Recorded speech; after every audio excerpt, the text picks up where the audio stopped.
Throughout JJK, we have seen many insane battles with characters proving themselves to either be complete monsters in their own right, or frauds, like Fraud Kuna. Jokes aside, I believe that there's no battle more forgotten than the one between Mechamaru and Mahito. It's not surprising since the Evening Festival is sandwiched right between two of the most important arcs of the series, in Hidden Inventory and the Shibuya Incident.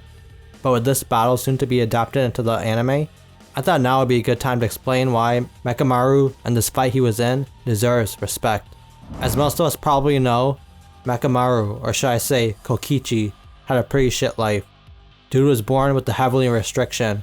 He had no right arm, both his legs were useless, and his skin was so sensitive that he couldn't be touched by natural light.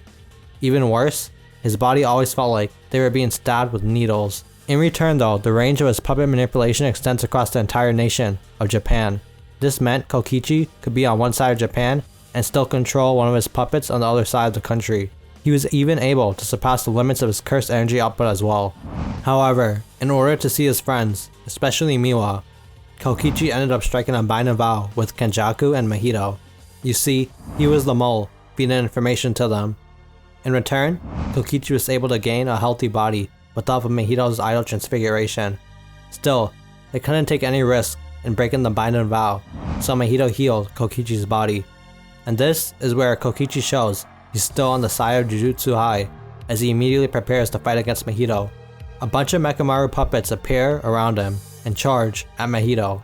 Of course, Mahito easily deals with them, with one swing of his arm. Yet, he quickly noticed that Kokichi was gone. Mahito even considers that Kokichi ran away and is annoyed about having to go hunt, but suddenly the ground shakes beneath him before the entire building explodes. Mahito manages to escape outside in time and watches gleefully as something erupts from the lake. It's none other than Mechamaru, but this version is colossal and towers over Mahito menacingly. This is Ultimate Mechamaru mode, absolute. As we can see, it's part of the trial production too, so this might not even be the perfected version. According to Mahito, it seems Kokichi has been working on this monster for a while now, with all the spare time he has. However, Mahito is also confident that Kokichi himself is actually inside the head of the mechanical beast. Of course, he's right, but that doesn't mean it'll be easy to get inside. After checking if everything's running properly, Kokichi quickly realizes that Geto has set up a curtain, preventing him from contacting Gojo, but still, Kokichi doesn't falter, and prepares to exercise Mahito. Thanks to being able to spread out his puppets across Japan, Kokichi has essentially seen every battle up to this point in the story, which allows him to formulate a plan. He was also able to accumulate over 17 years worth of cursed energy due to being tied down. That's how he was able to exceed his cursed energy limit. And Kokichi quickly showcases the benefits of this, as he uses a 1-year charge to fire an ultra cannon directly at Mahito. The curse narrowly avoids the brunt of the attack, which destroyed a good chunk of the bridge he was standing on. Mahito surmises Kokichi is trying to run his cursed energy out. Kokichi also knows that Mechamaru's attacks won't be enough to hurt Mahito. At least, that's what Mahito should now know. Mechamaru continues to attack the bridge, and Mahito jumps off, diving into the water after transforming into a fish. In response, Mechamaru follows up with a 2-year charge and attacks the water, but Mahito takes advantage of the cover from the explosion to get in close, which is exactly almost what Kokichi wanted. Mahito's cursed energy infused punch connects, managing to knock the giant Mechamaru back. Kokichi was expecting this and inserted a tube into one of the side panels beside him. As Mahito begins to form wings to fly away, Kokichi activates the curse technique charge, which fires a projectile through Mechamaru's finger. The projectile pierced Mahito, and at first it looked like it did nothing, but then it suddenly explodes, catching Mahito off guard, allowing Mechamaru to smack the curse and send him flying. Not only was a part of his body destroyed, but also a part of Mahito's soul. Mechamaru doesn't let up though, and launches another barrage of punches. Mahito manages to get away by transforming it into a bird again, but Kokichi notices that Mahito regenerated the arm that was blown off.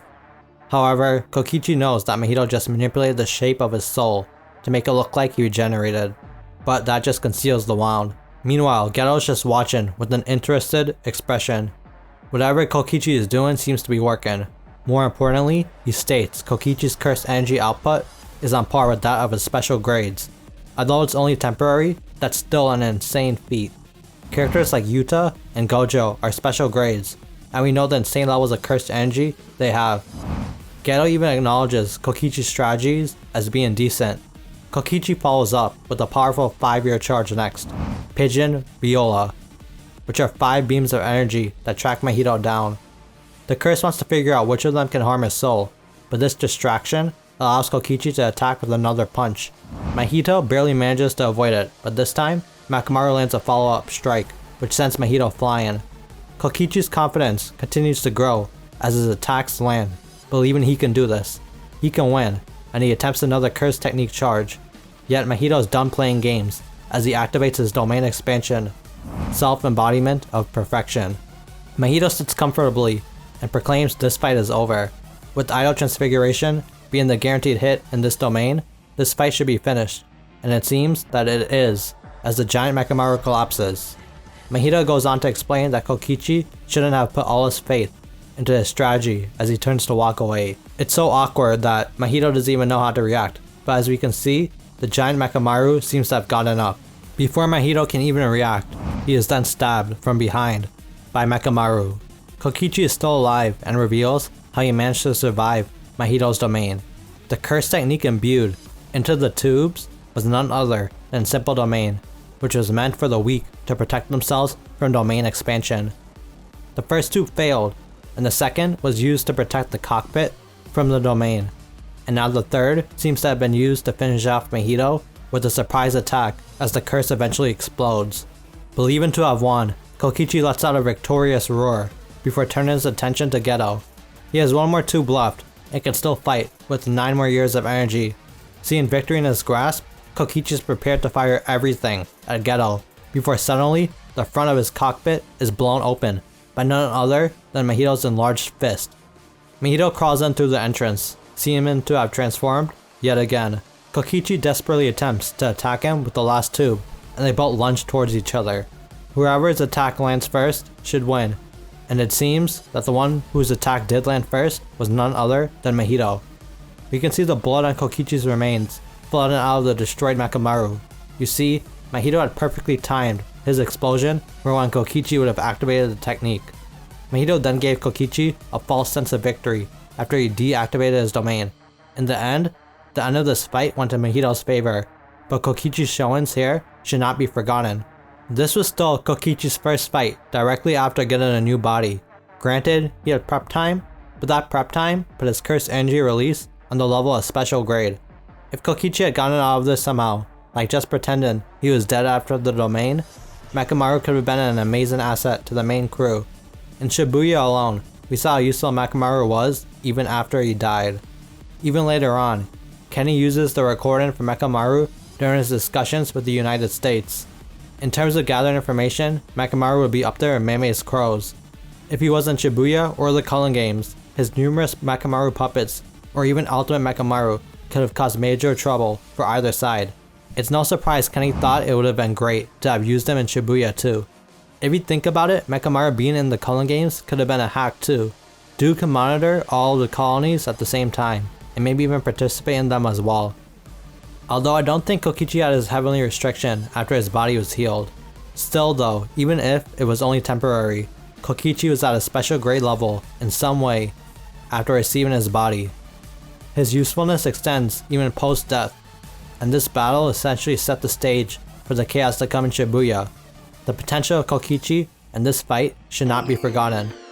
But yeah, thanks for watching this video, and if you got this far, let me know what you think of Kokichi and this fight in the comments.